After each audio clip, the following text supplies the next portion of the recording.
नमस्कार दोस्तों, मैं हूं डॉक्टर प्रवीण अंग्रेश। आज के वीडियो में आपको कफ के बारे में बताने जा रहा हूं। जैसे पिछले अपने 2 वीडियोस में मैंने ज़ुकाम, नज़ला बताया था, ये उससे नेक्स्ट स्टेज है जब हमारे को खांसी की शुरुआत हो जाती है। खांसी अपने आप में कोई बीमारी नहीं है। सच्चाई में जो हमारे गले में इन्फेक्शन आता है, चाहे वो वायरल से हो, चाहे वो बैक्टीरिया से हो, जब भी इन्फ्लेमेशन अंदर डेवलप होगी एयर ट्रैक में, तो उसके साथ गले में खराश, सूजन होना, ये सारे लक्षण आते हैं। जब भी इस तरह के कोई लक्षण होते हैं तो गले में खराश के साथ बलगम को निकालने का नेचुरल तरीका है कफ। हम खांस के उसको बाहर निकालते हैं, जिसको हम खांसी सूखी या बलगमी खांसी के रूप में जानते हैं। अब खांसी की शुरुआत में नॉर्मली जैसे हमने बाकी प्रिकॉशन ली, सब कुछ ले लिया, फिर भी खांसी आ गई। अब ऐसी हालत में खांसी को हम बचे कैसे? अब इसको मैंने खांसी को ड्राई और प्रोडक्टिव कफ में 2 हिस्सों में इसको आपको बताने की कोशिश की है। पहले में हम ड्राई कफ के बारे में बात करेंगे। जब भी हमें सूखी खांसी होती है, इसका मतलब ज़ुकाम खांसी का जो प्रभाव था हमारे अपर रेस्पिरेटरी ट्रैक तक है। वहाँ पर गले में खराश होना, हमें बार बार गले में इरिटेशन होना, या कई बार बलगम की शुरुआत बहुत मामूली होती है जो नहीं निकल पाती। अब इसकी कुछ प्रोमिनेंट मेडिसिन्स हैं जो बहुत इफ़ेक्टिव हैं, जो मेरे अपने प्रैक्टिस के अंदर, अपने 45-46 साल के तजुर्बे के अंदर जो मैंने देखा है, जो बहुत कारगर मेडिसन हैं। उसमें से नॉर्मली 3 मेडिसिन्स के कॉम्बिनेशंस हैं जो कि अत्यंत लाभदायक हैं। उन मेडिसिन्स को हम अगर शुरुआत में ही दे दें तो हमारी खांसी वहीं रुक जाती है, क्योंकि जब खांसी शुरू हुई तो उसमें एकोनाइट का सबसे बड़ा रोल होता है। गले में खराश शुरू हुई तो उसमें हिपर सल्फ का रोल होता है। जब बलगम पैदा हो गई और बलगम निकल नहीं पा रही, खरखर होती है, तो स्पॉन्जिया का रोल होता है। यानी कि 3 medicine, aconite, hepar sulph and spongia, अगर हम इनको बराबर की मात्रा में मिला करके लिक्विड ले लीजिए। आप तीनों मेडिसिन के बाज़ार में लिक्विड मिल जाएंगे, उनको इक्वल मात्रा में एक बॉटल में मिक्स कर लें और उसमें से 2-2 ड्रॉप, सिर्फ 2 ड्रॉप हर 2-2 घंटे के बाद शुरू में देते ही खांसी का जो प्रभाव है, बहुत तीखा प्रभाव, वो थम जाएगा। इससे आप कॉम्प्लिकेशन से बच जाएंगे। नेक्स्ट एडवांस स्टेज में जो बलगम लो ट्रैक में जाती है उससे बच जाएंगे। इसके अलावा भी बाकी और मेडिसिन है। ये तो है एक शॉर्टकट में आपको कोई भी इसको इस्तेमाल करें उसको लाभ मिल जाता है। अगर आप थोड़ा सा और ध्यान से सोचें कि कई बार ये सारी खांसी इस तरह की, इससे तुरंत नहीं जाएगी, लाभ मिल जाएगा, पर फिर भी बार बार आएगी। अब इसको आगे नेक्स्ट मेडिसिन के बारे में आपको बताऊंगा। इसकी नेक्स्ट मेडिसिन है आर्सेनिक। आर्सेनिक हमने पहले भी इसका जाना था। ये डीप एक्टिंग मेडिसिन है। ज़ुकाम से लेकर के गहराई तक कहीं भी डिस्ट्रक्टिव स्टेज हो खांसी की, उसमें काम आती है। ठंड से ज़ुकाम का बढ़ना, खांसी का शुरुआत होना, उसमें खांसी को तुरंत लाभ अगर मिलता है गर्म चीज़ों से, गर्म पानी से, चाय से, तो आर्सेनिक तुरंत काम करती। आर्सेनिक के कुछ खास लक्षण और भी हैं। अगर आपका खांसी के वक्त प्यास का बढ़ जाना, थोड़ी थोड़ी मात्रा में पानी बार बार पीने की इच्छा होती है, तो इसमें समझ लीजिए आर्सेनिक आपके लिए कारगर मेडिसिन है। इससे तुरंत लाभ मिल जाएगा। लेने का तरीका वही, 2-2 बूंद पानी में डाल करके, ये डायरेक्ट भी ले सकते हैं, पर लेकिन बच्चों के केस में ऐसा ना करें तो ज़्यादा अच्छा है। 1 चम्मच पानी में 2 बूंद मेडिसिन की, आर्सेनिक 30 की डालें और उसको 2-2 घंटे बाद रिपीट करें तो खांसी थम जाएगी, आगे बढ़ने की संभावना ख़त्म हो जाएगी। अगर खांसी बढ़ ही गई है, अगर फिर भी पूरी तरह से कंट्रोल, ये इन्फेक्शन बहुत सीवियर आ गया है, गले में खराश भी हो रही है और बलगम निकालने में दिक्कत हो रही है, ऐसे में चाहे सूखी स्टेज से या बलगमी स्टेज में आ गए, प्रोडक्टिव कफ में आ गए, तो बड़ी रामबाण मेडिसिन आपकी एक इसको बताने जा रहा हूँ, इसको ध्यान से नोट कर लेना है। एंटिम-टार्ट।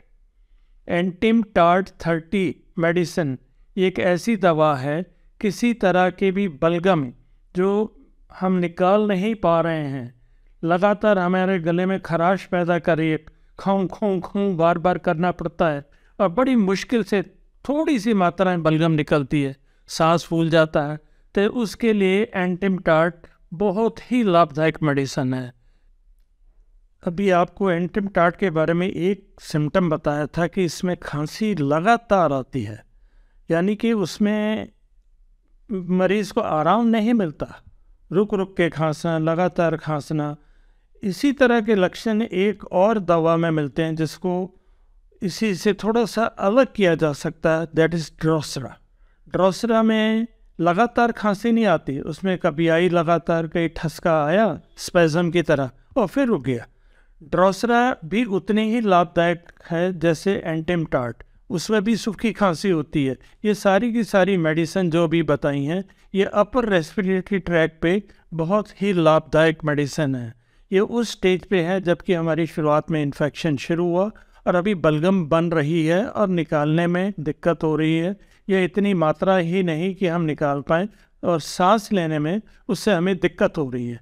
ऐसी स्टेज पे अगर हम यहीं रोक लेते हैं मेडिसिन के ट्रीटमेंट से खांसी को, तो ना हमें बुखार आता है, ना सांस लेने की दिक्कत आती है।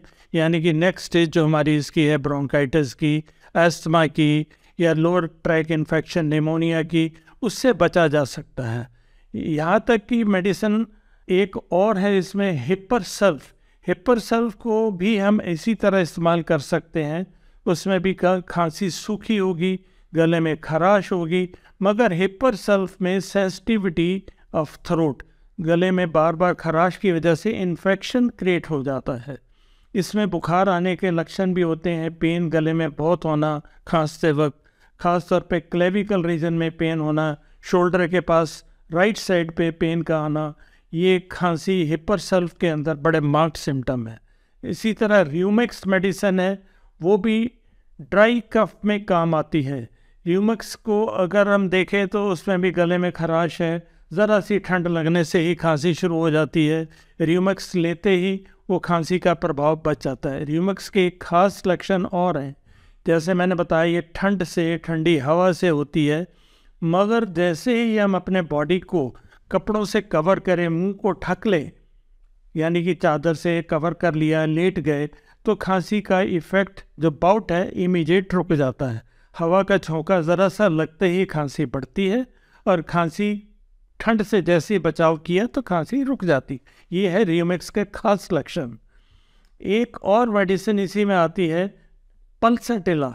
पल्साटिला में भी हम देखते हैं खांसी लेटते ही शुरू हो जाती है।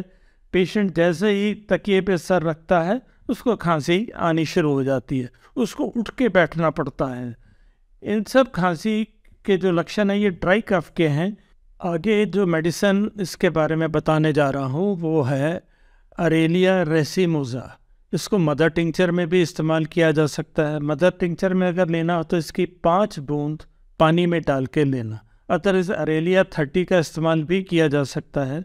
इसका लाभ तब मिलता है जब ज़रा सा भी ठंडी हवा के झोंके से हमें ज़ुकाम और खांसी की शुरुआत हो जाती है। इसी तरह की मेडिसिन दूसरी है डल्का मारा। उसमें भी ज़रा सा लीस्ट एक्सपोजर कोल्ड होने पर या बरसाती मौसम में भीग के आने पर खांसी की शुरुआत हो जाती है। इसके अलावा एक बहुत इम्पॉर्टेंट मेडिसिन है खांसी में, वो है इपीकॉक। इपीकॉक को हम कॉम्बिनेशन में भी यूज़ करते हैं, मदर टिंचर में और 30 पोटेंसी में भी। जैसे मैंने स्पॉन्जिया के लिए बताया था, इसी तरह स्पॉन्जिया के साथ इपीकॉक मिलाकर दीजिए। इपीकॉक की खांसी के खास लक्षण हैं कि इपीकॉक पेशेंट खांसी के साथ वोमिटिंग कर देता है। जब भी उसे खांसी आएगी उसको उल्टी आएगी और वो बलगम बाहर निकालेगा और उसके बाद उसको राहत मिल जाती है। ये इपीकॉक के खास लक्षण है, इसको भी लेने से तुरंत लाभ मिलता है। इस तरह के मेडिसिन्स मैं उम्मीद करता हूँ आपको किसी तरह के भी खांसी, सूखी हो, बलगमी हो, इसमें लाभदायक हैं। इसके अलावा बहुत से कॉम्बिनेशन मार्केट में अवेलेबल हैं। R9 है जो बलगम को निकालने में काम करते हैं, जैसे बताए इपीकॉक मदर टिंचर को ऐड करके, अरेलिया मदर टिंचर के साथ सांस फूलना, बलगम निकालना, और एंटिमटाट जैसे पहले बताया कि बलगमी खांसी में, उससे बहुत लाभदायक मेडिसिन है।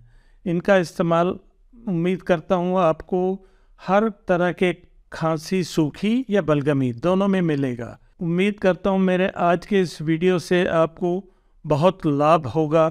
जो खांसी से बहुत ज़्यादा परेशान होते हैं, जिनको खांसी इमीडिएट रिलीफ में चाहिए, ये दवाई से फ़ायदा उठा सकते हैं।